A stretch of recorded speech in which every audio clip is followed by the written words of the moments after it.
और अब तक हमने देखा कि हमको जो है हम सभी को दिव्य क्षण में जीना चाहिए।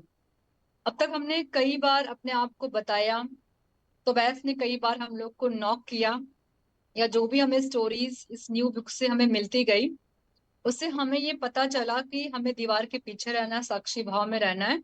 और दिव्य क्षण में जीना मतलब जो अभी हम इस जो हम आज काम कर रहे हैं। जैसे मैं अभी किताब पढ़ने जा रही हूँ, अपने जो बुक को एनर्जी उसको नॉलेज में शेयर करने जा रही हूँ। अगर मैं ये सोचूं कि कल की प्लानिंग क्या होगी, मैं कैसे कैसे क्या करूंगी, तो वो भी सही है।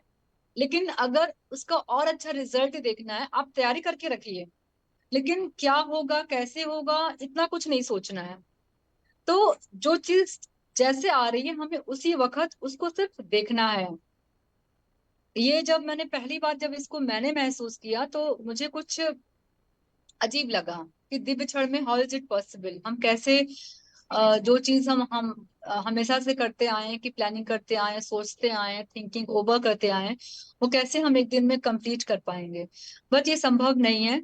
जब हम बार बार हमारे माइंड को जाता है, फिर हमारे सबकॉन्शियस जब माइंड में, क्योंकि हम जब कोई चीज बार बार सुनते हैं ना, और कितनी शिद्दत से सुन रहे हैं, जैसे कोई भी चीज अगर हमारे आसपास आती है हम उसे कितना सीरियसली देख रहे हैं, कितना मन मन से देख रहे हैं, वो ज्यादा इफेक्ट करता है।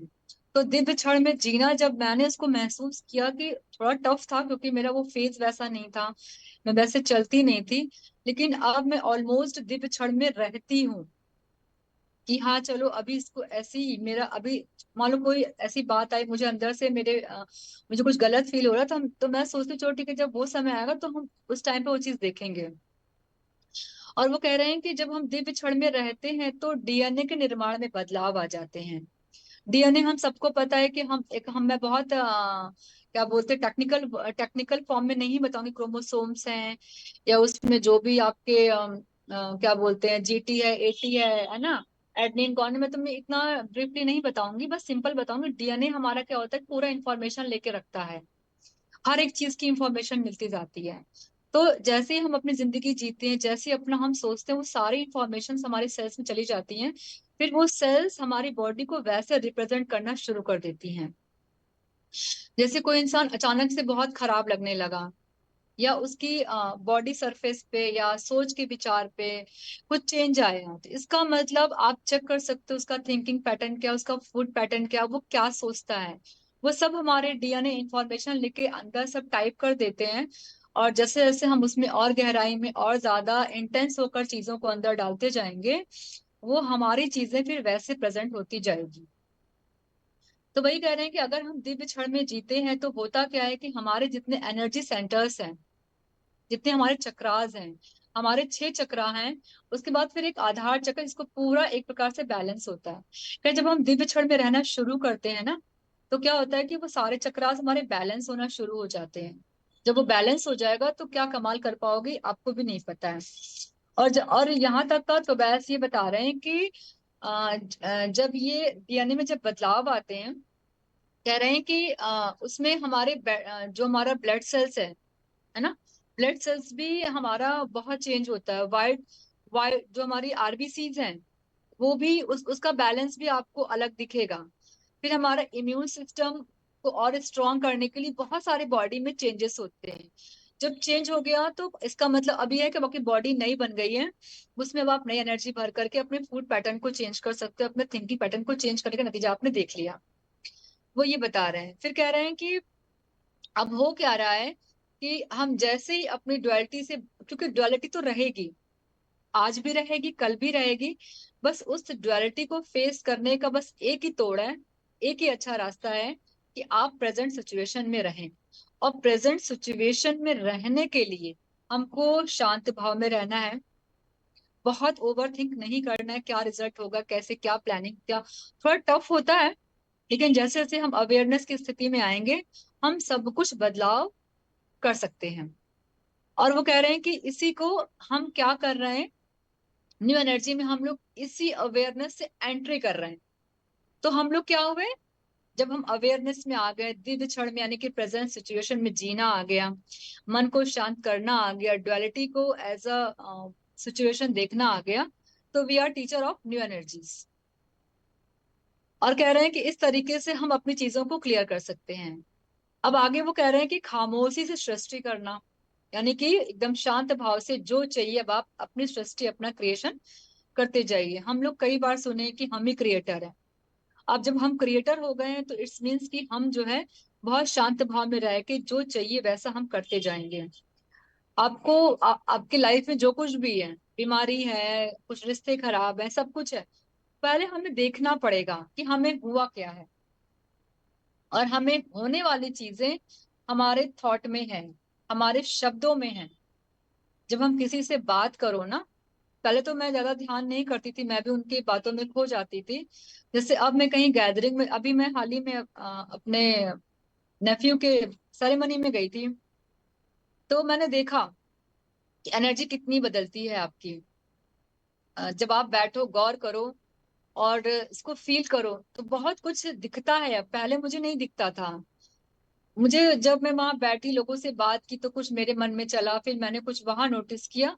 तो जब आप खामोश रहते हो तब दिखता है कि सामने वाला शोर मचा रहा है, या सामने वाला अपनी बात कह रहा है, या आप जिससे बात डिस्कशन कर रहे हो वो आपको सुनना चाहता भी है कि नहीं। बहुत कुछ आप पैटर्न पाओगे। तो ये मैंने नोटिस किया, और हमें लगता है कि हम सभी को बहुत खामोश, बहुत शांत भाव से कहीं भी जाइए, सबसे पहले शांत रहना है कि हाँ, अगले के घर अगर आप जा रहे हो तो वहां पे हो क्या रहा है। 2-3 मिनट शांत रह के देखना है, सब कुछ धीमे धीमे दिखाई पड़ने लगेगा। तब हम फैसला कर सकते हैं कि वहां कैसा व्यवहार प्रेजेंट करना है, वहां रहना भी है कि नहीं। अगर आपकी एनर्जी चेंज हो रही है और आपको लगता है कि अभी रहना ठीक नहीं है, तो आप धीमे से स्मार्टली आप वहां से निकल सकते हो। ये सब तरीके हैं अपने आप को स्मार्ट बनाने के, न्यू एनर्जी में जाने का। और वहां जज नहीं करना है। अगर आपके अंदर आपने वो क्वालिटी, वो पावर सीख लिया है कि हाँ, कि मैं यहाँ से अगर प्रेम की एनर्जी भेजूं, मतलब 5D की एनर्जीज अगर अगर आपको इस्तेमाल करना आ गया, स्प्रेड करना आ गया है, तो दैट्स ओके। तब तो आप वंडरफुल काम करोगे। अगर आप प्रैक्टिस में हो कि हम 5D का मतलब क्या हुआ कि कंप्लीटली अनकंडीशनल लव, बस यही है 5D। जो हमारी ओरियन सभ्यता विलीन हो गई थी, अटलांटिस वाली, वो बस यही प्रॉब्लम थी वहां पे कि फेमिनिज्म एनर्जी वहां पे विलुप्त थी।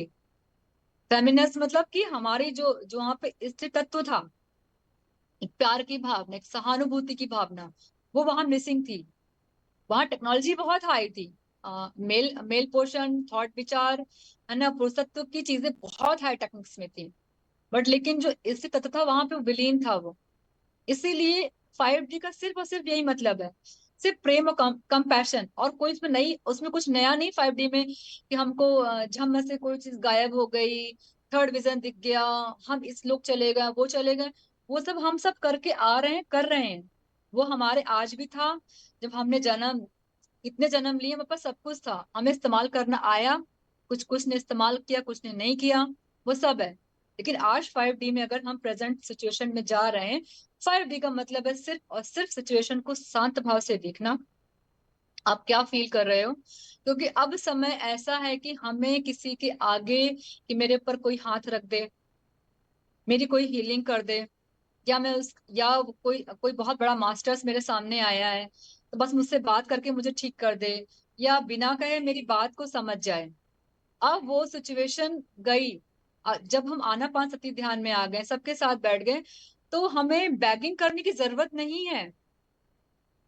अगर हमारे गुरुमंडल, अभी हम सब बैठ रहे हैं एक साथ, 10 लोग, 15 लोग, 1000 लोग साथ बैठ रहे हैं, इट्स मीन्स कि अब आप अपने ऊपर खड़े हो जाइए पैरों पे।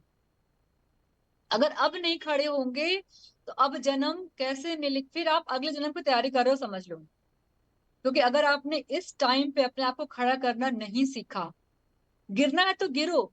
अगर गिर गए हो तो अपना चेक करो, मैं कैसे गिरा। गिरने का मतलब ये है कि मैंने पहले थॉट क्रिएट प्लान किया, इसलिए आज सिचुएशंस आई। मैं दिव्य क्षण में नहीं था इसलिए ऐसी आई। या मैंने शब्द, ये बात एकदम सत्य है, क्योंकि मैं बहुत पहले, क्योंकि इधर 3 से 4 महीने जो मुझे विजडम मिले, मैं भी सीख रही हूँ। जो मेरी मेंटोर है, दीप्ति दीप्ति मैम है, मैं उनको सखी बोलती हूँ, दीप्ति सखी बोलती हूँ मैं उनको। मैं उनके सेशन में बैठती हूँ और जैसे ही मैं डुअलिटी में फंस जा, ऐसा नहीं कि मैं डुअलिटी में नहीं फंसती हूँ, मैं बहुत फंस रही हूँ, नो डाउट। फिर मालूम चलता, लेकिन मैं फिर अलर्ट हो जाती, मैं बहुत देर उस फेज में नहीं रहती हूँ। फिर और मेरे अंदर भी कई बात आई कि वो इतनी हाईली मास्टर से मैं चीजें क्यों नहीं सॉल्व कर देती हूँ। वहां इतने बड़ी मंडल्स, गुरु मंडल बैठे हैं, स्वयं पत्री पितामह सदानंद, महाअवतार बाबा। मतलब महाअवतार बाबा जी तो क्या ही बताऊं, मतलब वो इतने बड़े सर्जन है सॉरी, कि सोचो मतलब गले की नसों को निकाल करके, डिलीट करके, सब करके आपका चकाचक फ्रेश कर देंगे एकदम। तो जब मैं वहां बैठती, मैं सोचती थी कि क्यों नहीं ऐसे कर देते हैं। फिर ये क्वेश्चन मैंने वहां डाला, बट उसका आंसर आता गया कि कब पैरों पे अपने खड़े हो गए। आपके पास वो पावर है, जहां पे सर्जन की जरूरत है, बिना बुलाए यूनिवर्स आपको सर्जन दे देंगे, अगर जरूरत है तो। जरूरत नहीं है तो कोई बात नहीं। तो अब ये मौका है, आप किसी से मत पूछिए। आपकी सिचुएशन है, आप रोए हो, आपने गलत शब्दों का इस्तेमाल किया है, आपने गलत वीडियो देख करके गलत इंफॉर्मेशन लेके आप अंदर गए हो, और सामने वाले से 2 मिनट बात करके आप अपना रिजल्ट नहीं ले सकते हो। ये हमें देखना होगा कि हमने क्या गलती। ये सारे मेरे अनुभव है, मैं ये सब करके बैठी हूँ, इसीलिए मैं अपने अनुभव से कह रही हूँ। मुझसे बहुत सारी गलतियां हुई, लालच हुआ, बहुत सारे टीचिंग, लेकिन आज मुझे गर्व है कि हाँ मैंने वो गलती करी, मैंने वो सीखा, अब मेरे अंदर कुछ नहीं है। मुझे लगता है, और जब ये इंफॉर्मेशन आई कि हम सभी पेटसन के हिस्सा हैं, हम सब पिरामिड स्पिरिचुअल सोसाइटी मूवमेंट्स के ही लोग हैं, बस हमारा उद्देश्य ये है कि अनकंडीशनल लव में आना। और अनकंडीशनल लव में आने के लिए आपको तैयारी, कदम से कदम पीछे चेक करना पड़ेगा। सुबह उठ करके हमारे क्या थॉट चलते हैं, किसके प्रति हम क्या सोचते हैं। पहला, अगर वहां अवेयरनेस में आ गए, समझ लो एक कदम आगे। दूसरा, अगर आप किसी ग्रुप में ध्यान कर रहे हो, तो दिस इज योर रिस्पॉन्सिबिलिटी कि आप वहां अपनी कोई प्रॉब्लम्स लेके नहीं बैठोगे, क्योंकि हम ग्रुप की एनर्जी को भंग कर रहे होते हैं। ये सब मुझे पता नहीं था, लेकिन आप लोग ऐसा करते हो, या कहीं भी ग्रुप हो रहा। तो सबसे पहले कोई ग्रुप में अगर आप, या तो आप नहीं बैठो, अगर आप या तो पूर्ण विश्वास के साथ, अगर किसी भी ग्रुप में महाअवतार बाबा, हनुमान जी, इतने बड़े बड़े हाईएस्ट मास्टर्स का उनको बुलाया जा रहा है, तो वो वहां पे हैं। किसी को वो हमारी भावनाओं पे, हमारी क्लियरेंस पे डिपेंड करता है कि क्या हम उनको महसूस कर पा रहे हैं। आप महसूस तभी करोगे जब आप पूरा शांत होके, वो पूरा एक और अपना बना के सब सब साइड कर दो, जिस सिचुएशन में तो सब हटा दो। ब्रीथ, जो हमें ब्रीथ का विज्ञान दिया पितामह ने, पत्री बाबा चाहते तो क्रिया योग दे देते, क्या उनको क्रिया योग नहीं मालूम था? क्या उनको और बहुत सारे योगाज नहीं मालूम थे? वो इतने बड़े गैलेक्टिक फेडरेशन के मालिक हमारी धरती पे उतर के आए, इसीलिए आए कि इससे अच्छा रास्ता कहीं नहीं है। जब हम ब्रीथ लेते हैं तो कॉस्मिक गवर्नमेंट वो जिंदा है, एक गवर्नमेंट, यानी कि जो हमारी भारत की सरकार है ना, मोदी जिंदा है। तो ऐसे ही जो हम कॉस्मिक ऊर्जा श्वासों के साथ जो लेना शुरू कर रहे हैं, जो हम बेहोशी में अब तक लेते आए, गॉसिप्स में इधर उधर करके सब निकाल दिया, उसको स्टोर करना पितामह ने सिखाया। ठीक, आपको नहीं सीखना मत सीखो, बट आपकी अपनी श्वास है, कहीं से कुछ इंफॉर्मेशन मिली, उसको एक बार देखो तो सही, कि कितनी देर में हम कितना अंदर जा रहे हैं। इसको जब लगातार अभ्यास करोगे कि 1 घंटा क्या है, 2 घंटा क्या है, 40 मिनट क्या है, सारी सारी रात बैठना क्या है, किसी को कॉपी नहीं करनी है। आपकी सिचुएशन, आपका परिवार, और क्या कहते हैं, आपकी अपनी श्वास और आपकी अपनी जरूरतें, हमें सब कंप्लीट करना है। अगर हमारा परिवार है, बच्चा है, उसको भी देखना है। बाई चांस सिचुएशन ऐसी नहीं आ रही, अब अभी इस समय तो मुझे लग रहा है कि मेरे फटाफट चीजें मैनिफेस्ट होती जा रही है, मुझे जो चाहिए मुझे फटाफट मिलता जा रहा है। फिर चाहे आंसर्स हो, फिर चाहे अपने आप को पहचान। मैं कभी कभी अपने को बहुत कम समझती थी कि ये कैसे कह रहे हैं कि मैं भी इनके बराबर हूँ, मुझे तो ये दिखता ही नहीं है। फिर ये लगता था कि ध्यान में बैठे तो कुछ दिखना चाहिए, कुछ ऊर्जा बहनी चाहिए, बहुत सारे डाउट्स थे मेरे, सब क्लियर होते गए। तो वही वो कह रहे हैं कि खामोश रहना, खामोश सच में ये नहीं कि मुंह से हम खामोश रह रहे, अंदर भी बहुत बातें चलती हैं, वहां भी खामोश की प्रैक्टिस करनी है। ये अभ्यास है, तपस्या है ये। आनापानसति में बैठना, हमें लगता है कि ये फालतू, जो भी अभी जो नए लोग, अभी जैसे किसी से मैं बात करती हूँ तो अभी भी उनके मन में आता है क्या ये फालतू काम करा रहे हैं, इससे तो अपना पूजा पाठ कर लें या किसी मंदिर में जाएं। उनको ऐसा, जो भी उनकी भी गलती नहीं है, क्योंकि उन्होंने उसके रस को चखा ही नहीं है। जब हम चख चख के कई बार फिसल के वापस आए हैं, मैं तो बहुत प्रैक्टिस करी है, मैं तो बहुत ग्रीडी रही हूँ, क्रिया योग भी करके देख लिया, आना और अनुलोम विलोम, मतलब मैंने, जब मैं सेंट्राइज हुई, यस, तो मुझे इंफॉर्मेशंस भी आई। फिर मेरे वो जो थॉट के जो जो एक डेंसिटी थी थॉट की, कि इसको नहीं मानना, लाइक और देख लें, तो जब रिसर्च किया तो लगता बस अब यही है। अब मैं यहाँ तक खड़ी हूँ कि मुझे किसी से बैगिंग नहीं करनी, मुझे किसी से हाँ, एक मित्रवत भाव है, एक रिस्पेक्ट है कि हाँ उनसे मुलाकात होगी, इस जन्म में मुलाकात हो गई तो मुलाकात हो गया, एक एक प्रेम की एनर्जी का आदान प्रदान हो गया, फिर मैं आगे अपने सफर पे मैं आगे बढ़ूंगी। ये मेरे अंदर अब बदलाव आया है। तो ये सब बातें इसमें नहीं कही गई, ये मेरे अपने अनुभव थे जो मैंने इसमें शेयर कर दिया हुआ है। तो वही कह रहे हैं कि खामोश समय सृष्टि करना है।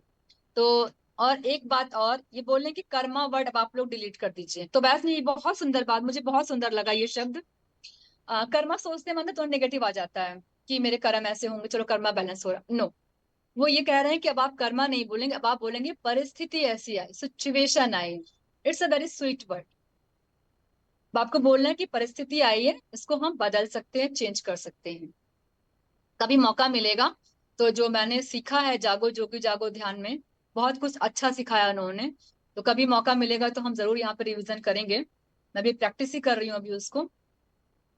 तो वही वो कह रहे हैं कि अब हम कर्मा को नहीं बोलेंगे, हम लोग सिचुएशन बोलेंगे। जैसे एक आधा गिलास भरा है, खाली है, तो सबसे ब्यूटीफुल क्या लगता है उसमें, कि आधा गिलास भरा हुआ है, राइट। तो हम लोग को ऐसे वर्ड को देखना है, शब्दों का चयन बहुत सुंदर करना है। तो इस तरीके से उन्होंने ये सब बताया हमें कि प्रेजेंट लाइफ में कैसे रहेंगे, खामोशी से हम कैसे जिएंगे। उन्होंने ये हमने सब आपको अपने अनुभव से जो सीखा बता दिया। अब एक बहुत सुंदर सी स्टोरी है, टेलर की स्टोरी, आई थिंक। तो चलिए हम फटाफट खत्म कर लेते हैं, मैंने पढ़ रखा है, मैं जल्दी फिनिश कर देती हूँ। एक टेलर, टेलर की कहानी है। तो बैस ने बताया हमें, टेलर एक एंजल थी, और जितने भी एंजल्स हैं वो सब धरती पे रह चुके हैं। सारे डुअलिटी उन्होंने सब कुछ कंप्लीट करके तब वो एंजल्स बने, तब आज हमारी हेल्प कर रहे हैं वो। कह रहे हैं कि जो एंजल, उन्होंने बहुत सारे जन्म लिए हैं।